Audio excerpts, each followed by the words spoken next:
Aortic Endografts. Giovanni. Thank you, Joe. Thank you, Jim, for the kind invitation, for the excellent opportunity to share our experience about these complex aortic topics. You mentioned that that open repair is a very effective method for the treatment of thoracoabdominal aneurysm, but we have a lot of morbidities and mortality. In the real world, is around about 10%, as you mentioned before. So, especially for patients who with a lot of comorbidities, we introduced the Fenestration grafts in the past, and we continued with the branch stent graft, and sometimes we use sandwich technique. And I would like to discuss with you the possible indications for these different options. We use the Fenestrated graft actually only for the type 4 aneurysm, and especially if they have a cephalad orientation of the renal arteries. Obviously, it's possible to do to perform an endovascular procedure also with the as you can see here, also in branch cases, but you know, the bending here is a bit at risk for occlusion of the branched, and therefore we would prefer to use a Fenestrated graft in cases with such orientation of the renal arteries. We use Fenestrated grafts also for thoracoabdominal aneurysm after dissection. You see here the narrow true lumen, because only in such situations it's possible to use a Fenestrated graft. The branch graft could not open well, and which gives us problems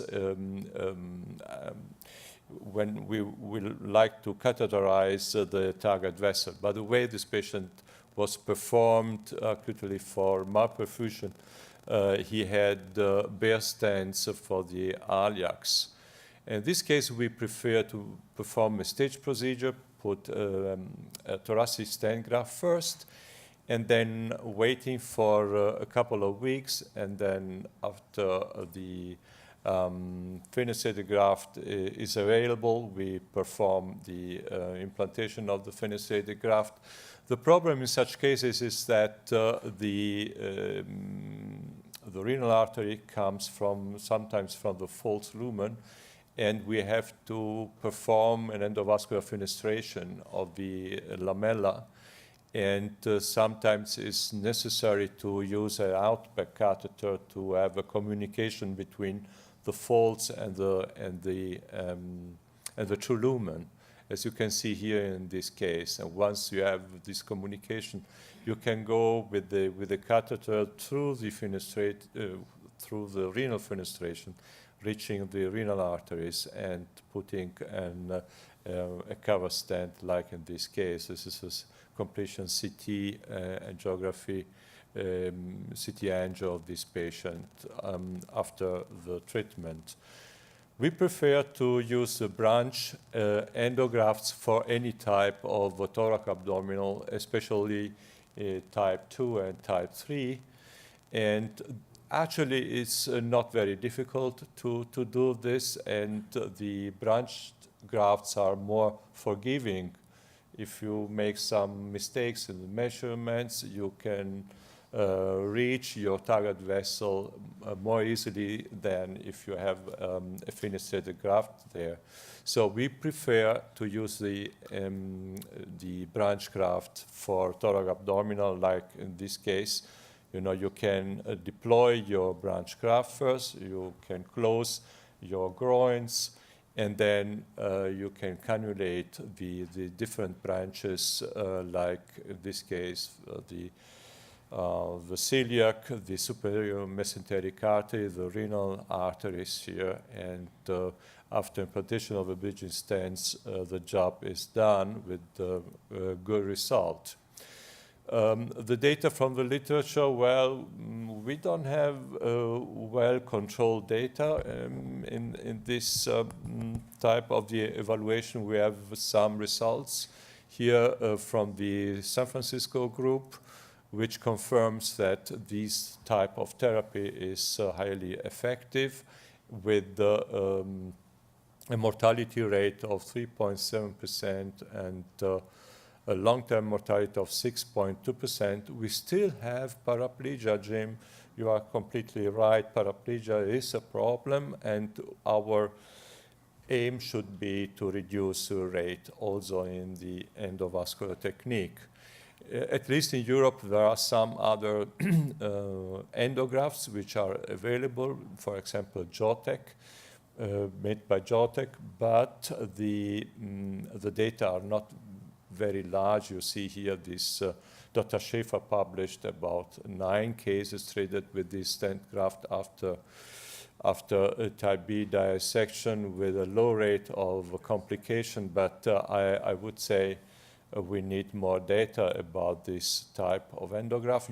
In the US, in Brazil, you have the first experience with the TAMBE, which is available in 2 configurations, the Retrograde and the antegrade.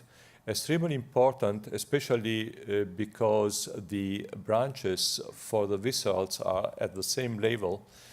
It's the use of a 3-lumen catheter with the through-and-through guide wires. Otherwise, it will be very difficult to cannulate the branch for the superior mesenteric artery and for the celiac, because they are at the same level. So the lateral projection couldn't help very good.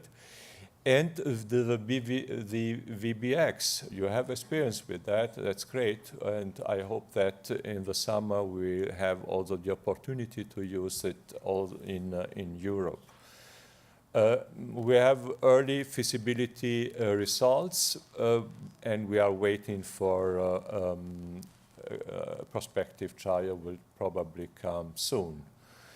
Extremely important for emergent patients is the use of the off-the-shelf devices, and the sandwich technique is one possibility which was primarily described by Dr. Lobato, and we use this sandwich technique only for unfit patients for open repair with the symptoms or with ruptures, in case we don't have other off-the-shelf options. This is a lady, you see here the severe calcification in the groin and in the iliacs.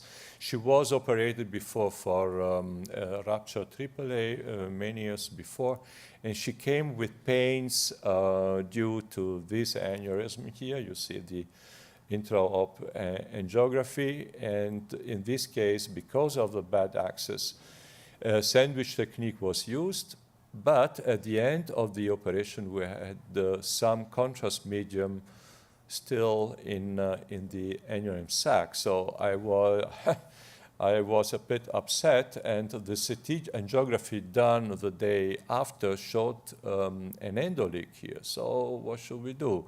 The lady didn't have any pain, so we waited. We waited, and the CT scan showed the exclusion of the aneurysm, and after 1 year, the shrinkage of the aneurysm. So that's the case of low flow. We spoke yesterday about that low flow endo leak. Another possibility is to use the T branch in Europe since 5 years, I would say. That's a great opportunity, not for every patient, but for the most. Dr. Bistas evaluated the applicability, suitability of this device in our patient. It was 63%, and these results are very good comparable with the original results of the San Francisco group, 58%. So in a half of these patients, the T branch can be used. Now some data. We don't have a really head-to-head comparison. Jim, you presented this data. They were very impressive. I picked up the experience done from 2 major centers in the US, from the Cleveland Clinic for type 2 and 3, and also from Houston, Joe Coselli. and to see which are results of these groups. And you see here the mortality was in the open group 9.2%, 4.8% for the endo. The midterm survival rate was very good at 5 years in the Coselli group, 57 at 3 years. Major morbidity in the open group, 40% in the angio, and spinal cord ischemia was 13% in this group, 8.8%. And also the dialysis, the need for dialysis was reduced. So I would say that the endo would be better and better. And my conclusion is that the endovascular therapy is a less invasive option for patients with thoracoabdominal aneurysm because of the reduced 30-day mortality and spinal cord ischemia. We have less major morbidity and less need for dialysis, but we have also more reintervention during the follow-up. Thank you for your attention.